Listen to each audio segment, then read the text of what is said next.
बताइए अंचल आज का स्टॉक।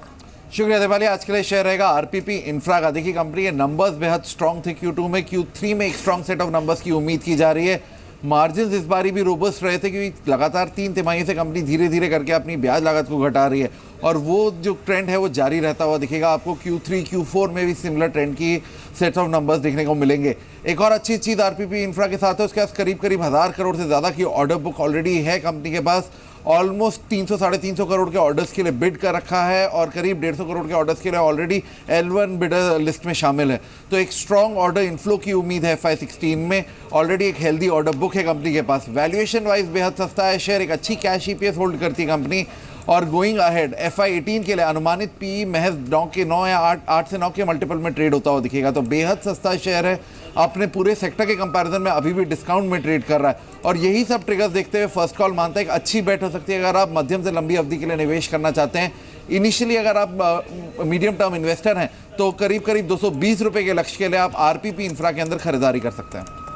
शुक्रिया अंचल आपका। तो आरपीपी इंफ्रा दिन के ऊपरी स्तरों पर आ चुका है, 8% के सर्च के साथ अभी डे हाई पर ट्रेड कर रहा है ये शेयर। एक बार अदानी समूह के शेयर्स को भी देख लेते हैं। आज यहाँ भी अच्छी ओपनिंग हुई है और चारों ही shares Adani Power, Adani Ports, Adani Enterprise, Adani Transmission ये बढ़कर ट्रेड कर रहे हैं। 1 से 4% तक का उछाल इन चारों शेयर्स में देखा जा रहा है। कुछ देर पहले खबर भी आई थी कि जो $22 बिलियन का जो ऑस्ट्रेलियन प्रोजेक्ट है उसको स्टेट नॉड मिली है और 2017 में ये पूरा प्रोजेक्ट शुरू भी होगा। देखिए अदानी ग्रुप के शेयर्स आपकी स्क्रीन पर जो कि बढ़कर ट्रेड कर रहे हैं। लेकिन श्री, ये ऑटो स्टॉक्स पर अभी आपकी राय क्या है? अभी जो सेल्स नंबर्स आए थे उसमें हमने डिमोनेटाइजेशन का इम्पैक्ट काफ़ी कंपनियों के नंबर्स में देखा भी था और मैनेजमेंट्स भी ये कह रहे हैं कि ये इम्पैक्ट अभी 2 मंथ्स और स्ट्रेच हो सकता है। लेकिन क्या अगर अगले 2 महीने में ये स्टॉक्स इन लेवल से और नीचे आते हैं तो क्या खरीदने चाहिए? अगर हाँ तो आपकी प्रेफरेंसेस क्या हैं? ये परफॉर्मेंस लेवल पे in the month of November मुझे ज़्यादा इम्पैक्ट नहीं लग रहा है एंड दिसंबर में शायद ज़्यादा इम्पैक्ट लगेगा क्योंकि there are two reasons for it. First and foremost ये है कि company sells it to the dealers and that is a primary sales. The secondary sales is when they sell it to the ultimate customer. So हम number sales number दिख रहे हैं सब when the company has sold it to the dealers or when they have sold it to the dealers, that is based on the earlier intent that the dealers have given.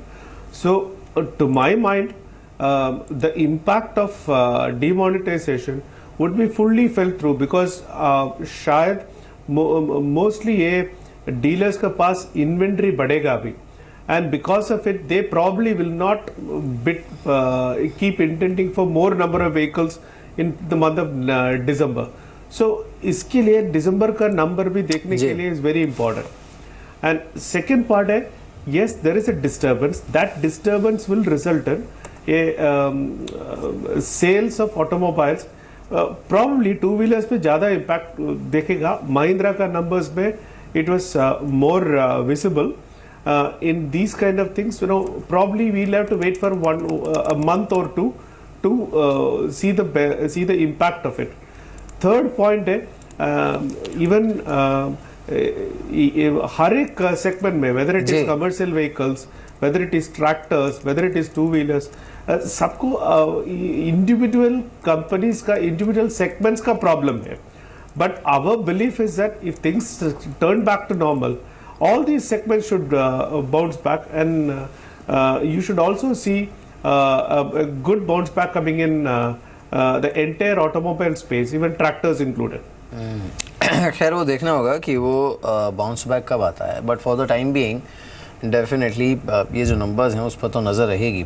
अब जिगर ऐसे में जैसे आपने खुद कहा कि थोड़ा जो शैलो है मार्केट, बेसिकली ट्रिगर्स की कमी है, इसमें कोई फ्लाइट टू सेफ्टी या फिर कोई सेक्टर ऐसा आपने लोकेट किया है जो कि कुछ हद तक इंसुलेटेड हो या फिर जहाँ पे आप you are comfortable increasing your exposure इस समय जो करेक्शन मार्केट में चल रहा है इसमें? देखिए, हमने 8 स्टॉक्स अपने क्लाइंट्स को रिकमेंड किए थे जब हमने डीमोनेटाइजेशन के ऊपर नोट लिखी थी करीब 15 दिन पहले। जो हमें लगता है कि स्टॉक्स काफ़ी अट्रैक्टिव है, या तो उनमें करेक्शन हो चुका है या फिर उनको डीमोनेटाइजेशन से कोई ज़्यादा ख़राब इफेक्ट नहीं हो रहा है। तो उसमें लार्ज कैप में HDFC बैंक हमें काफ़ी पसंद है, HCL टेक्नोलॉजीज़ काफ़ी पसंद है, मारुति सुजुकी और टाटा मोटर्स दोनों भी हमें काफ़ी पसंद है, और हमें लगता है कि ये स्टॉक्स लार्ज कैप में काफ़ी इंसुलेटेड है, इनका परफॉर्मेंस जो है काफ़ी इंसुलेटेड है।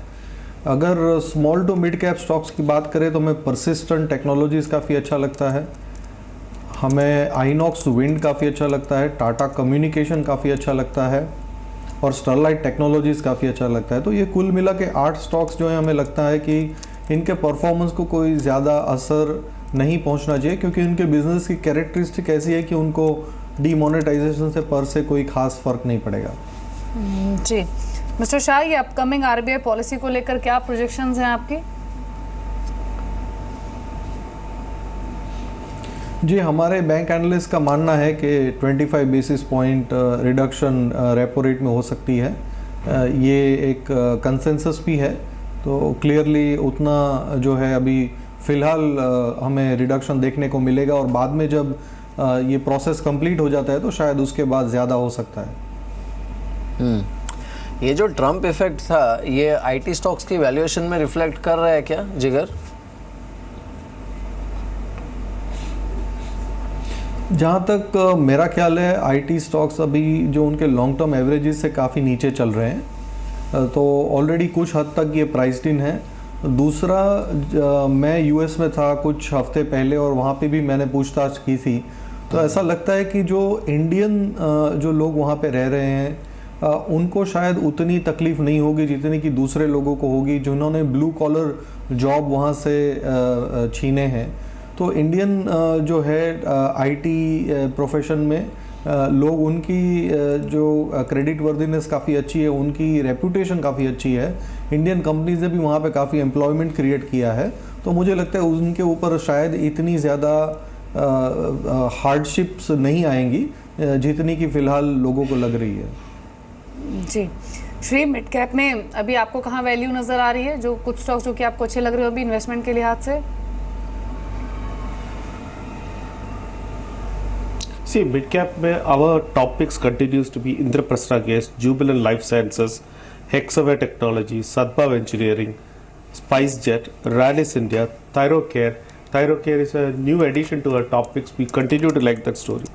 Navneet Education, NIT Technologies and VRL Logistics. जी जिगर, ये कंजम्पशन स्पेस को This is क्या a part of our topics in पूरी the- तरह से अवॉइड कर रहे हैं, या फिर लॉन्ग टर्म विजिबिलिटी को देखते हुए अगर ये स्टॉक्स कंजम्पशन स्पेस के और नीचे मिलते हैं तो खरीदने चाहिए? या फिर अभी फ़िलहाल तो मैं यही कहूँगा कि कंजम्पशन स्पेस को अवॉइड करें, और जो सिचुएशन डेवलप होती है उनको एटलीस्ट 3 to 6 मंथ्स के लिए देखें। एग्जैक्टली। सो इनफैक्ट जो प्रॉब्लम है मार्केट के लिए वो वही है कि दैट सो कॉल्ड रिकवरी जिसकी बात हो रही थी, that is delayed to some extent. Corporate recovery की कॉर्पोरेट रिजल्ट्स में जो सुधार है जिसकी बात काफ़ी समय से हो रही है जिगर, और ऑब्वियसली इट इज़ डिलेड। ये जो पूरा एक रिवाइवल का सिनारियो जिसे मार्केट फैक्टर इन करके चल रहा था, उसे कम से कम क्या 2 क्वार्टर के लिए डिलेड माना जाए अब? बिल्कुल 2 क्वार्टर तो मान के चलना ही चाहिए। जी श्री, इनफैक्ट ये NBFCs पर एक कमेंट आपका लेना चाहेंगे। अभी कुछ देर पहले जो है उज्जीवन फाइनेंस की ओर से भी खबर आई थी कि जो रिकवरी है उनकी नवंबर मंथ की वो 91% के आसपास रही है, और अगर ये सस्टेन होता है तो डेफिनेटली एक अच्छा साइन है NBFCs के लिए। लेकिन अभी जिस डिमोनेटाइजेशन अर्निंग इम्पैक्ट की हम बात कर रहे हैं, क्या उसे देखते हुए आप स्ट्रिक्टली अवॉइड कर रहे हैं स्पेस को? नहीं, स्पेस को अवॉइड नहीं कर रहा हूँ, बिकॉज स्पेस पे सी वी नीड टू रियलाइज एक 1 or 2 factors. Most of these microfinance companies lend what amount? It could be lending something between 17,000 rupees to 40,000 rupees to a customer. And most of this will be through cash. So liquidity of currency notes available is an integral part. If it is not available, आपका repayment में problem हो सकता है। And they will be in transactions में problem हो सकता है. So I think to me it is temporary in nature. So you will probably, if I expect that November is going to be a very good month in terms of recovery, December also will be very good, then my estimate is wrong. It is flawed. So I should not go with that estimate. Rather, there are fundamentally a problem for this sector because of the non-availability of liquid cash. Let's put it up that way. So our expectation is that issue of cash should get sorted out by December. So when from the next quarter onwards, say January onwards, it should be business back to normalcy.